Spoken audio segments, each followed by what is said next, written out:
Hello there, KAsia.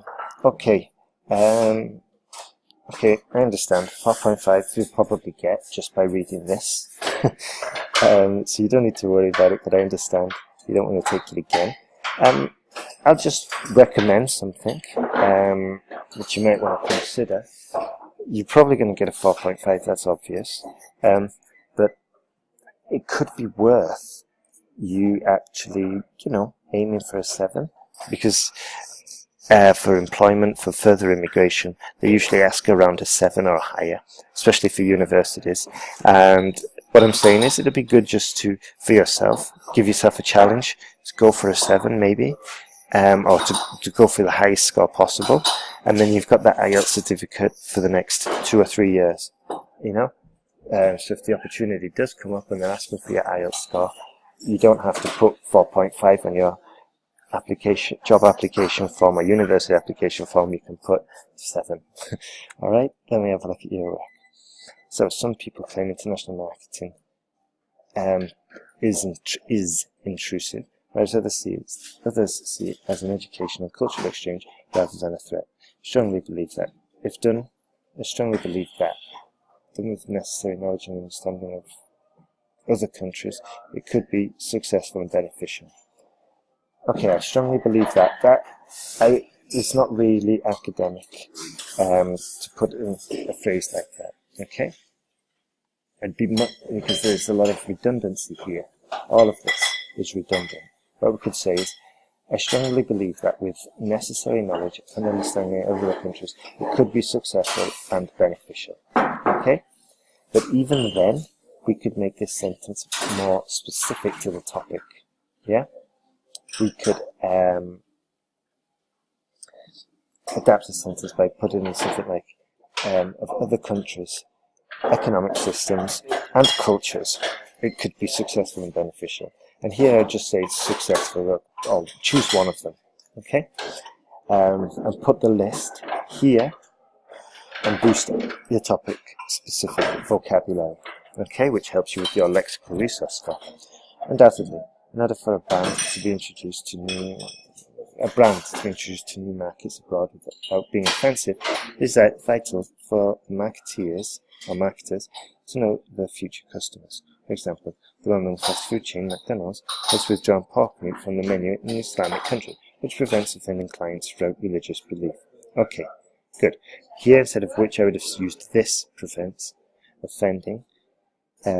But we're not really offending people by offering pork. They just don't choose it. So offending isn't the right word. So we'd just say,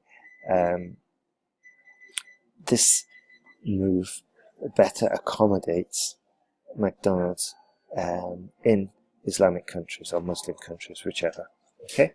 Similar, other food industry giants, because I said other, such as Kentucky Fried Chicken, has, another, because it's singular, similarly, another food industry giant, Kentucky Fried Chicken, well done for food industry giant, that's good vocabulary, has introduced rice instead of buns as a side dish and bean-based desserts in parts of Asia, which has boosted their sales significantly. Okay.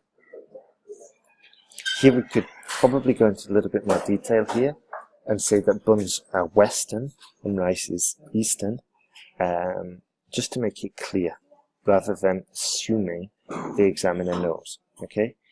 Anyway, however, this practice does not have to be beneficial only to the brand, but also to the customer.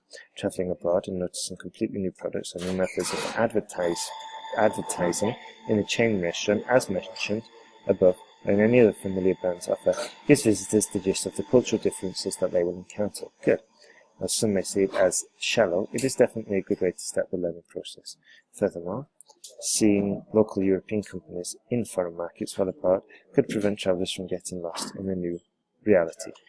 Okay, not bad. Since we've gone a little bit off topic here, ideally we would have stuck to the topic and maybe given the other side of the coin, such as it can be negative, it can harm countries, so it needs to be done with caution, etc., etc.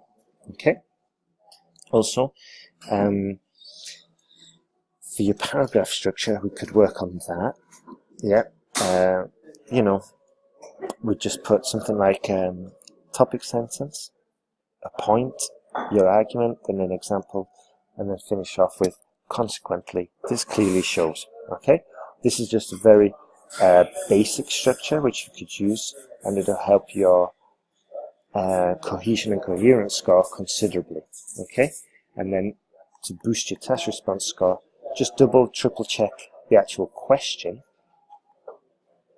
and then make sure that your planned paragraph directly answers what's in the essay question. Okay, let's continue. Overall, unless done with ignorance, international marketing could be a useful tool in cultural education. It is predicted that with growing globalization, the trend of entering new markets will continue, which is why its benefits should be recognized. Okay, very good work. Very good work. This conclusion is fine. We could go into more detail with the body paragraphs, make them a little bit stronger, more coherent, more explanative. But overall, this is a very good essay. I would put it at a 6.5. Okay, so it's up to you if you want to go for that 7. It could most likely, yeah, I think we probably could get that actually with a month of preparation. So if you do want to do it, I'd recommend you get more essay corrections, and also have a look at the online course. There's a whole program there, and we can upgrade your writing to more academic standards, and also you'll learn a lot of tips as well, just to improve your writing in general. Also, if you join the course in the next 24 hours, I'll upgrade you and give you 2 extra free essay corrections. Okay, KAsia? All the best, and good luck with the IELTS prep.